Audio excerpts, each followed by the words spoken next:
Just read the manga, says the manga reader to the anime watcher. The anime watcher stares back with disdain. The term was then known as popular as the term "get good" by the Souls community, used exclusively by the exuberant manga reader as a friendly recommendation, now brought down by the obnoxious in a derisive way. Seriously, if you wanna tell me to read the manga when I'm already watching the anime, why not recommend me the manga in the first place? Where were you? Thus came a discrepancy between the obnoxious manga reader who only came out when the anime came out, and the anime watchers who don't give two shits about drawings on paper. I'm not going to act like a be-all and all statement, just throwing a coin or two into the well of the anime, that is. Manga is a term for Japanese comics, typically the source of an original story, except in certain cases where the manga is an adaptation of light novel. Contrary to Western comics, in which the story are interconnected with each other, borrowing some, if not all, from an established character and world, each manga is entirely original. The story, I mean, not the techniques. Similarly, anime is a term for Japanese animation. The stories typically adapt a manga or light novel, but there are some original bangers out there, like Cyberpunk Edge Runners. If your ears perk when you hear adapt and are quickly reminded of Netflix and their adaptation, yeah, that's the best way to explain this. Like Netflix, not all anime adaptation is a banger. Some aspects could be lost when adapting them to fit an entirely new medium. Actually, most anime adaptation are absolute dog shit. You know what? Why am I even doing this? Why am I doing this to myself? Don't smile yet. This is basically a battle between two devils. If you think manga is any better, you're absolutely wrong.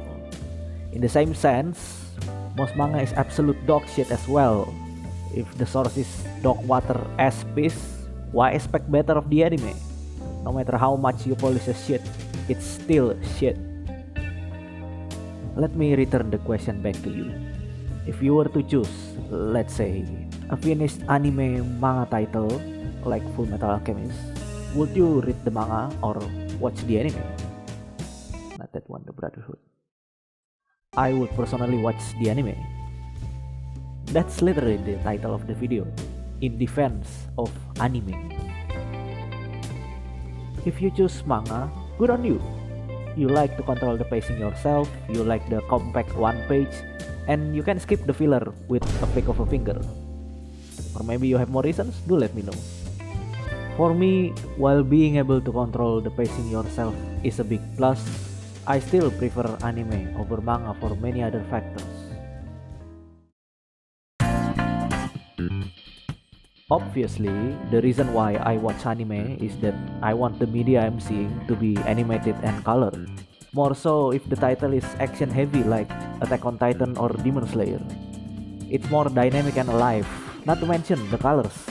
Instead of the typical black and white, we get colors. Colors carry a lot of meaning that can be and should be played around by the team. As someone who enjoys films a lot, I have an intense appreciation when anime implement cinematography to enhance the scene. If you think the asset of anime is just the animation, you're absolutely wrong. The freedom of being able to feel the screen instead of just a small panel at the edge of the page allows the creative minds to play more with it. Colors, camera work, composition, or even the pacing that are supposed to be the pros of reading a manga. Pacing is, after all, a storytelling tool. Just imagine a slow pacing scene where one shot just stays for 3 to 5 seconds to build suspense. Then you just flick your finger onto the next. No. This isn't how you're supposed to play the game. I think this is the biggest differentiator for me. You can know a story by reading, but you can feel the story, live the story, be in the story by watching.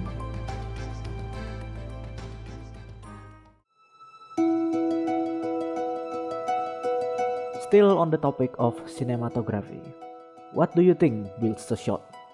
Look at this. The character on the foreground only occupies 30% of the screen. The other 70, they're all background. Another underrated factor that is dismissed as easily as others. If they occupy so much of the screen, shouldn't they be taken seriously? Not a main focus, mind you. A background should stay as a background, but it shouldn't be an excuse for a lazy job. On the other hand, a lot of mangas barely have a background, not because of laziness, mind you. It just doesn't fit the medium most of the time, which is a shame since it's also another freedom taken off from the creatives. At others, you can actually get a banger like this.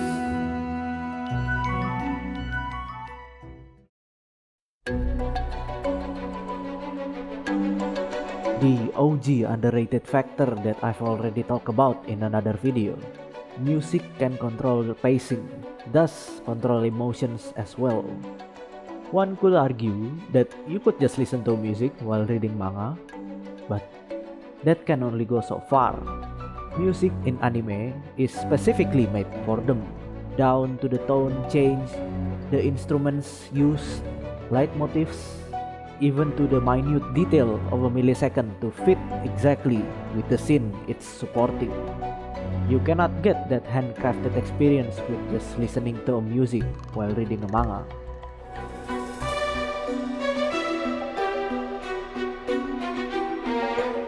Actually, why is there so many underrated factors?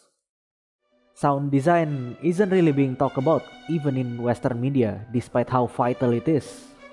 It's what breathes life into a moving image, what makes us feel the world rather than see or watch. One could say, a good sound design is one that is unnoticeable. I say, JoJo. It's so exaggerated yet it works. The impact, speed, even the act of pulling out a stand is so prominent. It wouldn't have the same power if the sound design is unnoticeable. Obviously, there is a lot of thought when choosing which style of sound design works for which title. But that just proves how much more important it is than it's letting on.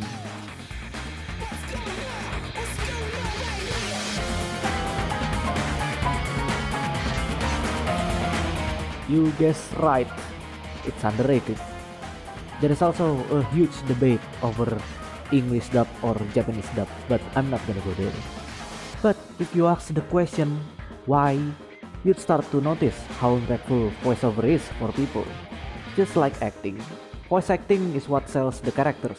People get worked up over dubs because they feel the charm of the characters wouldn't be able to be translated well by all these wonderful people. Again, manga doesn't have this.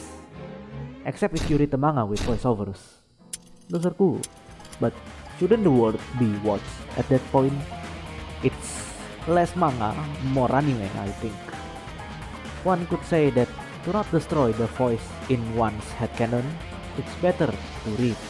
But a voiceover will be able to make it far better as well, provided the actors are talented enough. And if it works well, you don't even need the headcanon. Oh my god, I just realized how little mangaka has to work with. Of course, if the anime doesn't have or have a crap execution for these factors, I'd swipe to manga in a bit. In that way, selling short of the greatest anime out there with just read the manga is shitting on the extremely hard work these people have come up with. If the anime is good, then the team behind it has thought of these factors and more to sell us the experience. I'm not trying to put out a be-all and all opinion here. This is a defense after all, not an attack. Choose whichever media you want to consume.